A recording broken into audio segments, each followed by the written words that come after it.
But sorry.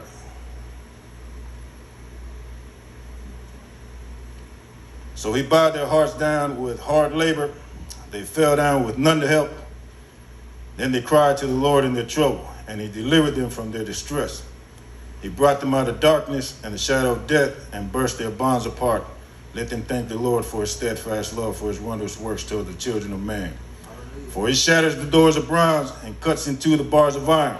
Some were fools through their sinful ways, and because of their iniquities suffered affliction. That is, a lot of us are going, just like Pastor said, a lot of us are going through pain that is unnecessary. These afflictions that we're going through are afflictions that we brought upon ourselves.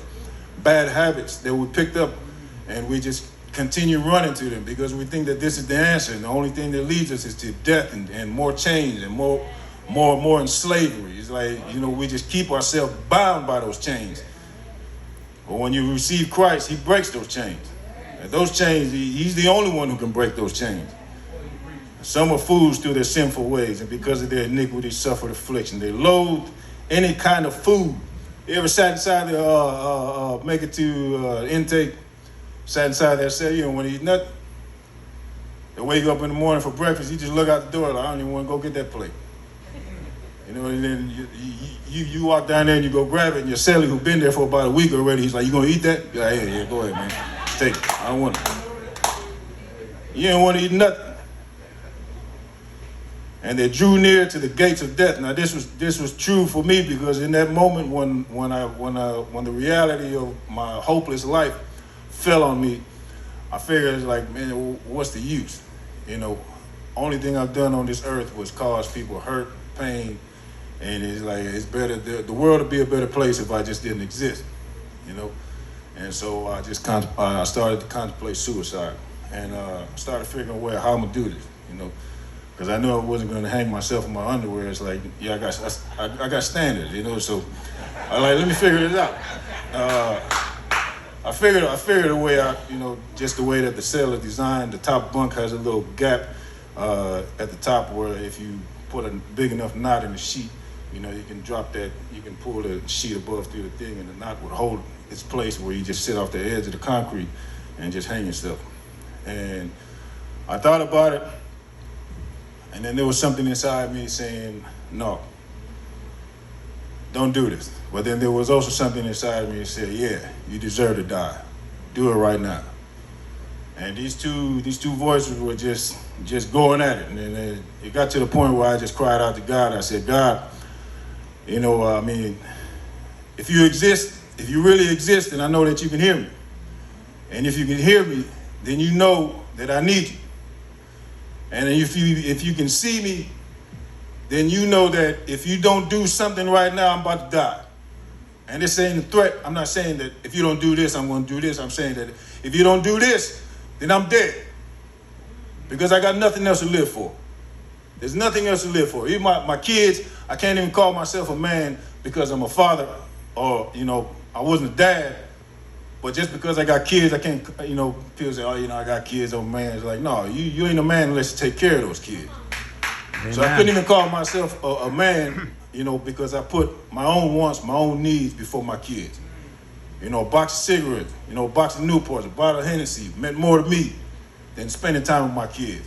Running around in the streets, holding up my reputation meant more to me than being there with my kids. The fact that my name was ringing inside the prison is like, yeah, that's what I want.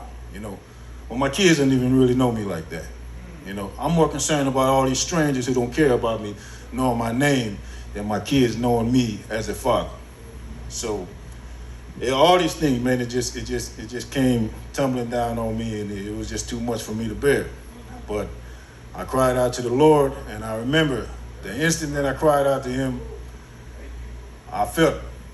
It's like the sun it was like evening, the sun was about to go down, and, the sun was just shining right into the cell, and it seemed like the light just got 10 times brighter, and I could feel his presence. And I remember tears just started falling out my eyes, and I cried out, and I said, God, I feel like you are in the cell with me. And that's the first time I heard God speak. I haven't heard him speak much since, but I heard him speak in that moment. And I used to remember thinking people, hearing people say they hear God speak and they say, I wonder what God sounds like. He sound like Morgan Freeman or something. He got a deep voice. What he sound like. And that moment I realized I got to experience hearing God speak, and it wasn't an audible voice. The answer was spoke right into my heart.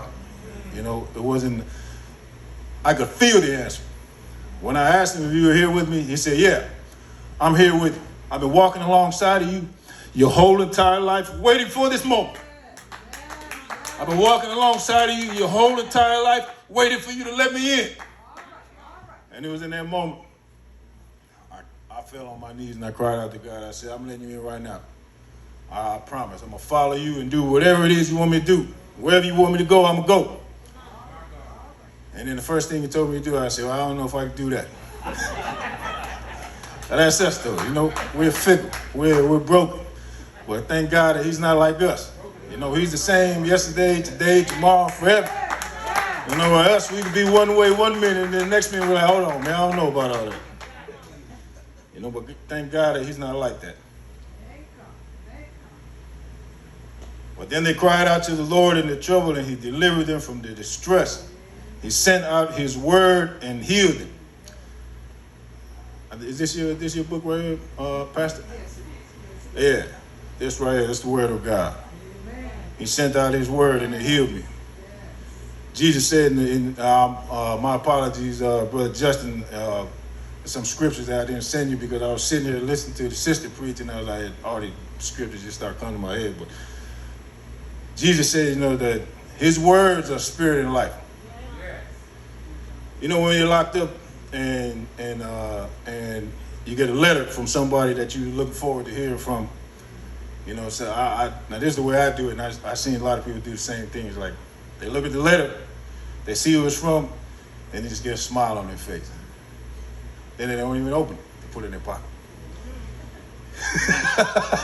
They walk around with it all day. Just think about it. Like, yeah, I'm gonna wait till later on. When they shut the program down, go inside the cell, make me a cup of coffee, sit down, make my bed, everything nice. I'm gonna open up the letter and I'm gonna read it.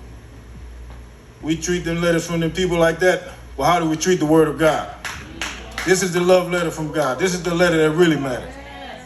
This is the letter that is able to save you. This is the letter that is able to heal you. This is the letter that is able to keep you on your feet, that is able to pull you up out of the mud, and is able to just